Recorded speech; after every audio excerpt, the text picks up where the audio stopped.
We're going to dive into Bryce and the optimism here in just a minute. First, though, I do want to dive into the fact that I guess we're going to have NFL players in the Olympics in 2028 as flag football officially I voted guess into we're the gonna have Olympic program. Olympics. Fingers crossed. So flag football voted into the program. NFL owners vote to let NFL players play flag football on the international level, which did you know is a thing, Lauren? Like it is actually the U.S. flag football is based in Charlotte. I did not know that we were already like competing actively internationally. No, but I did know that it was being added to the Olympics this year. Yeah, so apparently, so the U.S. obviously is very good by comparison because we have been playing this sport for a long time, but Australia, Canada, Mexico, and a couple of South American countries, they've slipped my mind which ones they are actually pretty competitive at flag football. International flag football, 10-man rosters, 5-on-5 format, every single ESPN, Fox, Bleacher Report, Barstool, anybody that has any sort of sports presence and an Instagram feed have put out their dream roster this week. Not a surprise that no dream roster includes any Panthers on the roster. I did see that I believe it is Bet US. It's one of the offshore books, gives Bryce Young a 25-1 odds of being the quarterback for this team. Could you picture any Panthers making it to the Olympics? I mean, I'm trying. It's hard for me to imagine specifically, like, what is the skill set that you need? Right, there? right. So that's a good thing to add, because I will tell you, this book that gave Bryce 25-1 odds to be the quarterback lists the favorite as Lamar Jackson, which tells me everybody should probably be a playmaker is the way that they are approaching this. Right. I would assume speed is a big factor, and also size is less of one because you can take hits and not for some. I mean, they don't need someone like this, but the first guy that came to my mind was the tiny running back from last year, because I was always so concerned for his safety on the field because of getting hit, and he was so small. But I was like, oh, he could perfectly thrive in a situation like this where no one can actually hit him. Yeah. I mean, I'm trying to think.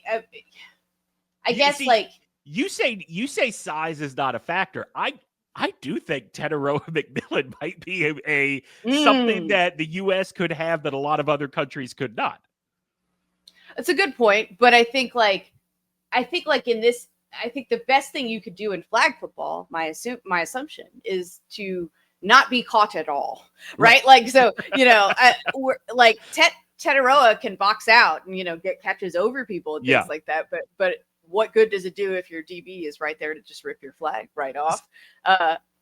So like growing up, we think of versions of not tackle football as, hey, you're playing this on offense and you're playing this on defense. Everybody's playing two ways, right? Apparently that's not what they do in international flag football. So I guess it's very possible Jaycee Horn could be a defender on this team, but I will tell you, Lauren, I think the asset that the Panthers have that would best fit them for this, it might be Dave Canales. Interesting. Canales might have the sort of like what I think older football coaches would call a Mickey Mouse playbook that would create a lot of advantages in an environment like flag football. That would be, if any Panther is going to be part of this team, I would say Dave Canales would probably be the most valuable addition they could make. Yeah, I mean, look, the sports fan in me though is like, no, please, because like the thing is, I don't know like a ton about all the rest of the rules and stuff like that. Like I don't know what they're allowed to do formationally and things like that. But I don't know how much extra energy, like I hate to hot take it, but I don't know how much like extra energy legit I would want him devoting to that. Yeah, it's something I've thought about from the player standpoint, right? Do you remember a few years ago? I'm pretty sure it was Mark Cuban, because it was not an NBA owner that had an American star. I'm pretty sure it was Mark Cuban talking about Dirk Nowitzki on the German team. And he was like, look, I get these guys want to do it, but as the owner of the team, why would I want my guys playing for their Olympic team, for their world championship team? Like, that is just another opportunity for them to get hurt. I know. I wonder how much of this vote is NFL owners wanting to be able to, wrap themselves in the red, white, and blue, celebrate the Olympics coming back to the United States. And once we get to 2027 or 2028, you're going to hear a lot of guys. And maybe going forward, we're going to see some clauses put in contracts. I was going to say, I'm surprised they said it was. I'm surprised they said it was okay to begin with, to be honest. I think that it's okay. It's like when couples give each other a hall pass, right? It's okay right now because it's not real. We are just talking. And once it becomes real, feelings get hurt, people get territorial, et cetera, et cetera. Oh, I was gonna say, or they say like, "Oh, we'll have an open marriage," and then one person finds a partner, and and when the other person's like, "I don't want to do this anymore," yeah, just the husband sitting in the corner. This isn't fun for me. Yeah, like I'm not comfortable anymore. Like his dates were unsuccessful, and she's got like several prospective partners, and he's like, and he's the one that wanted to open it in the first place. That's right. Exactly. That's right. Oh, I've read all the Reddit stories. I hear you.